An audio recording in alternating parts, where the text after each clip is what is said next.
মোক এটাই প্ৰশ্ন উত্তৰ লাগে যে ক্ষুদ্ৰ চাহ খেতিয়কৰ চাহপাতৰ মিনিমাম সাপোৰ্ট প্ৰাইস মিনিমাম 30 টকা আজিৰ দিনটোত ঘোষণা কৰা হ'ব নে কালি নহয় আপোনাৰ ঘোষণা কৰিব লাগে মিনিমাম সাপোৰ্ট প্ৰাইস হ'ব মন্ত্ৰী ডাঙৰীয়া কওক স্যাৰ কালি কমলাক্ষ পুৰকাষ্ট ডাঙৰীয়া কথা এটা কৈছিলে না মই স্পেসিফিক ইয়াৰটো নাজানো তেখেতৰ মতে 1964ত এমএসপি হৈ গৈছিলে কিন্তু আজিলৈকে এমএসপি কোনে দিলে যোৱা 3 বছৰত হিমন্ত বিশ্ব শৰ্মাৰ চৰকাৰে এমএসপি আৰম্ভ কৰিলে গতি এমএসপি সবতে কৰিম স্যাৰ স্বামীনাথন ৰিপোৰ্টটো ওয়েবসাইটৰ পৰা গায়ব হৈ গৈছে এমএসপি দিয়া নাই স্যাৰ অলপ বেছিকে দিছে কিন্তু এমএস স্বামীনাথনৰ ভাৰত ৰত্ন তেখেতৰ ৰিপোৰ্টটো সেন্ট্ৰেল ওয়েবসাইটৰ পৰা গায়ব হৈ গৈছে সৰিয়হত এমএসপি দিছো ভৱিষ্যতে আমি চাহ খেতিয়কসকলকো সহায় কৰিবলৈ কেতিয়া দিব এমএসপি কেতিয়া দিব লাগে এমএসপি কেতিয়া দিব চাহ খেতিয়ক ক্ষুদ্ৰ চাহ খেতিয়কক এমএসপি ন্যূনতম সমৰ্থন মূল্য কেতিয়া দিব স্যাৰ এটো লাগে অকল এটা প্ৰশ্ন উত্তৰ লাগে অথৰিৰ পৰা হেতু প্ৰশ্ন সুধি আছে আপুনি নবহিলে কেনেকৈ ক'ব আপুনি বহিলে মিনিমাম সাপোর্ট প্রাইস দিব লাগে আপোনালোকে কৈ থাকিলে উত্তৰ কোনি দিব এমএসপি এনেকৈতো নহয় নিৰ্দেশিকা কৰি কাৰণ এমএসপিৰ কোনো আইন হোৱা নাই এতিয়ালৈকে এমএসপিৰ আইনৰ তথাপিতো আমি এই ক্ষেত্ৰত সিৰিয়াছ তাৰ কাৰণে আমি এইখিনি কাম ক্ষুদ্ৰ চাহ খেতিয়কসকলে যোৱা সময়খিনিত কৰিছো থ্যাংক ইউ অধ্যক্ষ মহোদয় প্লিজ এক মিনিট অধ্যক্ষ মহোদয় মই মাননীয় মন্ত্ৰীৰ পৰা জানিব বিচাৰিছো আপোনাৰ জৰিয়তে অখিল গগৈ কৰিব সাপ্লিমেন্টাৰী অধ্যক্ষ মহোদয় প্লিজ অধ্যক্ষ মহোদয়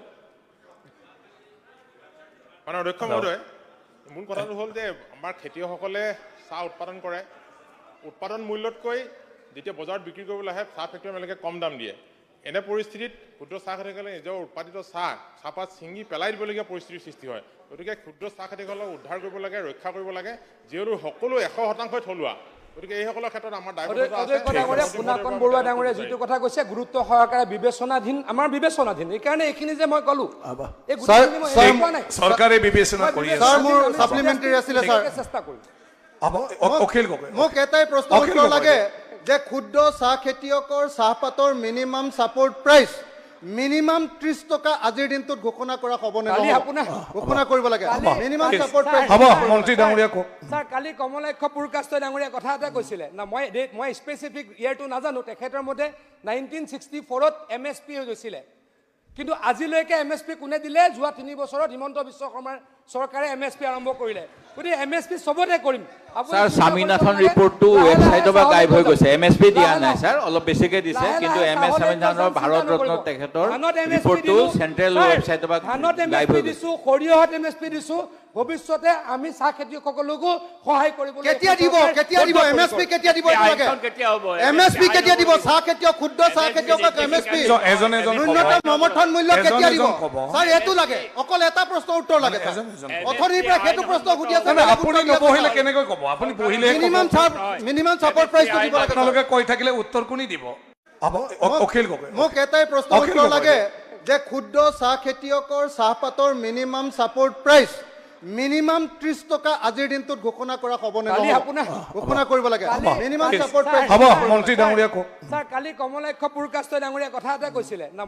মই স্পেসিফিক ইয়াৰটো নাজানো তেখেতৰ মতে 1964ত এমএসপি হৈ গৈছিলে কিন্তু আজিলৈকে এমএসপি কোনে দিলে যোৱা 3 বছৰত হিমন্ত বিশ্ব শৰ্মাৰ চৰকাৰে এমএসপি আৰম্ভ কৰিলে গতি এমএসপি সবতে কৰিম স্যাৰ স্বামীনাথন ৰিপোৰ্টটো ওয়েবসাইটৰ পৰা গায়ব হৈ গৈছে এমএসপি দিয়া নাই স্যাৰ অলপ বেছিকে দিছে কিন্তু এমএস স্বামীনাথনৰ ভাৰত ৰত্ন তেখেতৰ ৰিপোৰ্টটো সেন্ট্ৰেল ওয়েবসাইটৰ পৰা গায়ব হৈ গৈছে দিছো সৰিয়হত এমএসপি দিছো ভৱিষ্যতে আমি চাহ খেতিয়কসকলকো সহায় কৰিবলৈ কেতিয়া দিব এমএসপি কেতিয়া দিব লাগে এমএসপি কেতিয়া দিব চাহ খেতিয়ক ক্ষুদ্ৰ চাহ খেতিয়কক এমএসপি ন্যূনতম সমৰ্থন মূল্য কেতিয়া দিব স্যাৰ এটো লাগে অকল এটা প্ৰশ্ন উত্তৰ লাগে অথৰিৰ পৰা হেতু প্ৰশ্ন সুধি আছে আপুনি নবহিলে কেনেকৈ ক'ব আপুনি বহিলে